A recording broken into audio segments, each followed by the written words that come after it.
નમસ્કાર મિત્રો, અમારા નવા વિડીયોમાં આપનું હાર્દિક સ્વાગત છે। આજે આપણે વાત કરીશું મોટી વહુને નોકરી મળી ગઈ બનેલ સત્ય ઘટના વિશે।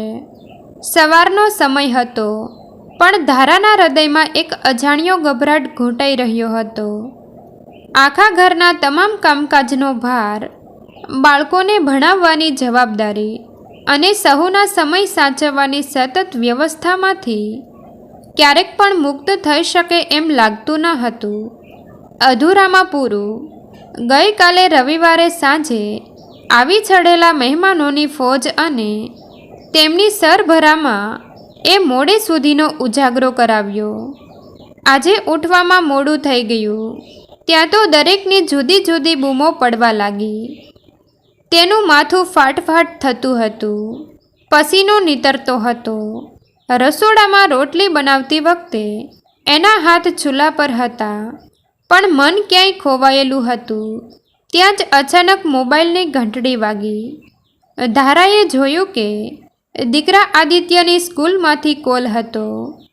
કાઉન્સેલર કહેતી હતી કે ધારાબેન, તમારે તાત્કાલિક સ્કૂલે આવવું પડશે। સંદેશ સાંભળીને એનું હૃદય ધડકવા લાગ્યું। એના મનમાં એક તોફાન ઉઠ્યું। આદિત્ય, મારા દીકરાને કંઈ થયું તો નથી ને? એની રડબસ આંખોમાં ચિંતાનું આંસુ ફેલાયું। એનો દિયર નિશ્વલ, જે નજીકમાં ચા પીતો બેઠો હતો, બધું જોઈ રહ્યો હતો, એ બોલ્યો, ભાભી, તમે ચિંતા ન કરો, હું ગાડી લઈને તમારી સાથે આવું છું। ચાલો, જલ્દી તૈયાર થઈ જાઓ। ઘરની બહાર નીકળતા જ સાસુમાનો કડક અવાજ ગુંજ્યો, ધારા, ઝટપટ કર, રેખાએ ફોન કર્યો હતો, કહે છે કે કાવ્યાની તારીખ નજીકમાં જ છે, એ માટે મોટી વહુને જ મોકલો, અને એ બેગ હજુ નથી તૈયાર કરી? સોમવારે જ વડોદરે જવાનું છે, ભૂલી ન જતી। ધારાની મોટી નણંદની પુત્રવધુ કાવ્યાની શ્રીમંત વિધિમાં ગયાને હજુ 2 મહિના જ થયા હતા। ધારાના હૃદયમાં એક દબાયેલું દર્દ ભરાયું।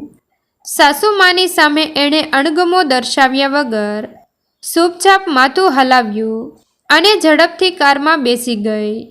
બારી બહારના વૃક્ષો અને રસ્તાઓ જોતાં એનું મન બળબડવા લાગ્યું। ખરેખર કેટલું વિચિત્ર છે!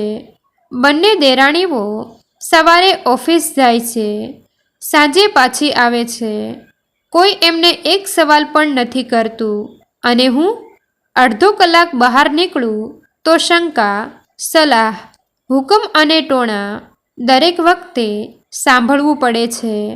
વચલી વહુ મહિને 20,000 કમાય છે અને નાની વહુ કમાય છે 25,000 મહિનાના, અને હું કાંઈ કમાતી નથી, ફક્ત ઢસરડા, બસ ઘરનું કામ કરનારી। જાણે મારી કોઈ કિંમત જ નથી। મારો શું દોષ? એટલે શું કે મને નોકરી નથી મળતી? કાશ હું પણ કંઈક એવું કરી શકું જેનાથી મારી પણ ઓળખ બની શકે, મને પણ માનપાન મળે, આરામ પણ મળે। અને એની અકથ્ય એષણામાં એક દુઃખ હતું, એક એવી ઝંખના હતી જે વર્ષોથી ઘરની 4 દિવાલોમાં દબાઈ ગઈ હતી। એની આંખોમાં એક ઝબળતું સપનું હતું જે ફરીથી જાગવા તલસી રહ્યું હતું। વિચાર યાત્રા અટકી ગઈ જ્યારે આદિત્યની શાળા આવતા કાર અટકી ગઈ। સ્કૂલે પહોંચતા ધારાના પગ ધ્રુજવા લાગ્યા।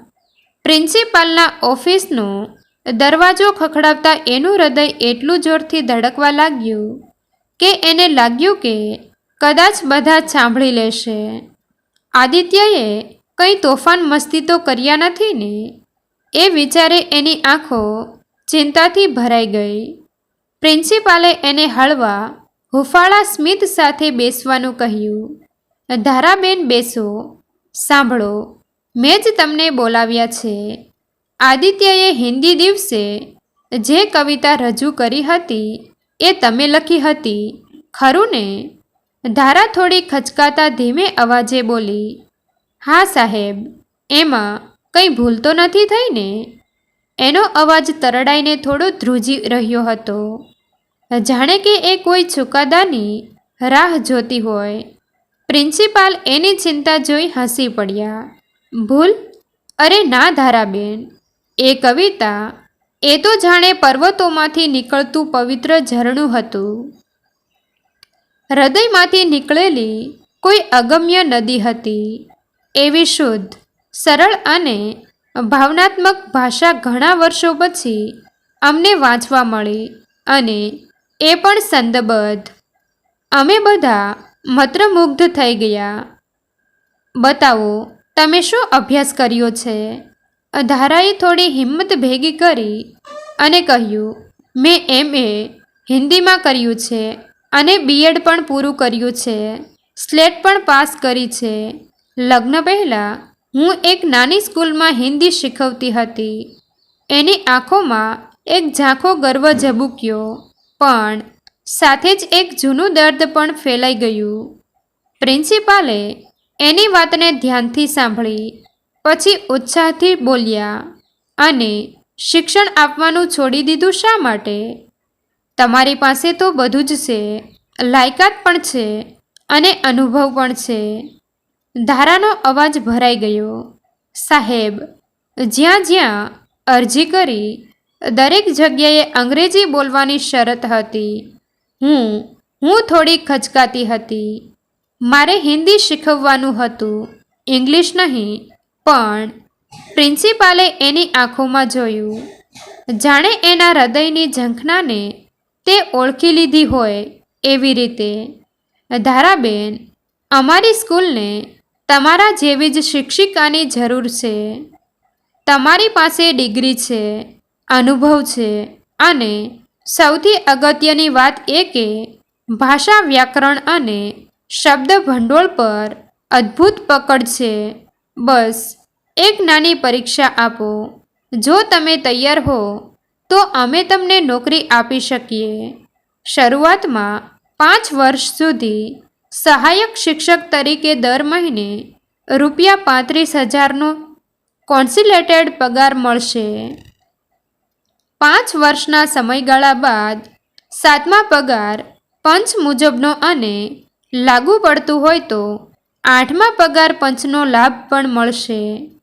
આ શબ્દો ધારાના હૃદયમાં એક નવો ઉજાસ લઈ આવ્યા. એની આંખો ભીની થઈ ગઈ, પણ એ ભીનાશમાં ખુશી હતી, આશા હતી અને એક નવું સપનું હતું. એને લાગ્યું કે જાણે એના વર્ષો જૂના સપના આજે ફરીથી પાંખો ફૂટી રહ્યા હતા. ઘરે પાછી ફરતા જ ધારાને સવાલોનો સામનો કરવો પડ્યો. સાસુમાં અને દેરાણીઓ બધા એની રાહ જોતા બેઠા હતા. ધારા, આટલી વાર ક્યાં હતા? ફોન પણ બંધ હતો. મમ્મીએ પોતે પપ્પા માટે રોટલી બનાવવી પડી અને દીદીના ઘરે પણ જવાનું હતું. ધારાનું હૃદય થોડું ભારે થયું, પણ આ વખતે એ ચૂપ ન રહી. નિશ્વલે, જે એની સાથે સ્કૂલે ગયો હતો, વચ્ચે ટપકીને તે બોલ્યો, ભાભી ક્યાંય નથી જઈ શકવાના. એમણે એમના ડિગ્રીના પ્રમાણપત્રો અટેસ્ટ કરાવવાના છે. સોમવારે વડોદરા પણ નહીં જઈ શકે, કારણ કે આદિત્યની સ્કૂલે એમને શિક્ષિકાની નોકરી મળી ગઈ છે. ઘરમાં એક ક્ષણ માટે અજબ ગજબનો સન્નાટો છવાઈ ગયો. માજીએ હળવું ટીખાળું હસીને જાણે વાતને હળવેકથી ઉડાડી દેવા માટે કહ્યું, 5-10 હજારની નોકરી માટે આટલી બધી દોડધામ? ધારાએ શાંતિથી પણ અડગ આત્મવિશ્વાસથી જવાબ આપ્યો, અરે ના મમ્મી, ઉચ્ચતર માધ્યમિક વિભાગમાં ધોરણ 11 અને 12ના વિદ્યાર્થીઓને હિન્દી ભણાવવાનું છે. મહિને 35,000નો શરૂઆતમાં જ મળશે. 5 વર્ષ પછી 8મા પગાર પંચ મુજબ એ 80,000થી ઓછો નહીં હોય. બસ તમારા આશીર્વાદની જરૂર છે. એણે નમન કરતા સાસુજીના ચરણોને સ્પર્શ કર્યો. માજીની આંખોમાં એક ક્ષણ માટે આશ્ચર્ય ઝબૂક્યું. પછી એમણે હળવું હકારાત્મક સ્મિત આપ્યું. ઘરનું વાતાવરણ બદલાઈ ગયું. ધારાના ચહેરા પર એક નવી ચમક હતી, જાણે એણે પોતાની ખોવાયેલી ઓળખ ફરીથી શોધી લીધી હોય. નવી ઓળખનો ઉજાસ ફેલાઈ ગયો. 5 વર્ષ પછી જે ધારાને ઘરમાં બધા નકામી સમજતા હતા, એ જ ધારાએ આજે પોતાના હૃદયની ઝંખનાને પાંખો આપી. એ હવે માત્ર મોટી વહુ નહોતી, પણ એક આદરણીય, પ્રતિભાશાળી શિક્ષિકા હતી. કુટુંબની વડીલ હતી. સમાજમાં તે આગેવાન હતી. સામાજિક અને સાંસ્કૃતિક કાર્યક્રમોની માનદ ઉદ્ઘોષિકા હતી અથવા નિર્ણાયક જજ હતી. એની પાંખોમાં અને એની આંખોમાં એક નવો ઉત્સાહ હતો. એના હૃદયમાં એક નવી શાંતિ હતી. એના ચહેરા પર એક એવી મુસ્કાન હતી જે વર્ષોના દબાણ, ટોણા અને શંકાઓ પછી મુક્ત થઈ હતી. તે મુક્ત વિરહતી, સફળ ગૃહિણી અને આત્મનિર્ભર પગભર મહિલા હતી. હવે ધારા એક NGO મહિલા વિકાસ કેન્દ્રની સફળ સંચાલિકા પણ હતી, જે અનેક મહિલાઓને નોકરી અને સ્વરોજગારની પાંખો આપતું હતું. ધારાની આ વાર્તા દરેક એવી સ્ત્રીની છે જેના હૃદયમાં એક પ્રબળ ઈચ્છા છુપાયેલી છે, જેની પાસે એક હુનર અને કૌશલ્ય છે, જેની પાસે સક્ષમ બની શકાય તેવું ભણતર છે. એને બસ એક તકની જરૂર હોય છે, એક એવા પ્રકાશની જરૂર હોય છે જે એને દુનિયા સામે ચમકાવે છે. મિત્રો, તમને જો આ વિડીયો પસંદ આવ્યો હોય તો વિડીયોને લાઈક અને તમારા અન્ય સગા સંબંધી મિત્રો સાથે વિડીયોને શેર કરવાનું ભૂલતા નહીં. અને આવા જ નવા જીવન ઉપયોગી, જીવનમાં કંઈક નવું કરવાની પ્રેરણા મળે તેવા વિડીયો જોવા માટે અમારી ચેનલ સાથે બન્યા રહો. થેન્ક યુ મિત્રો. મળીએ છીએ એક નવા વિડીયો સાથે. આભાર.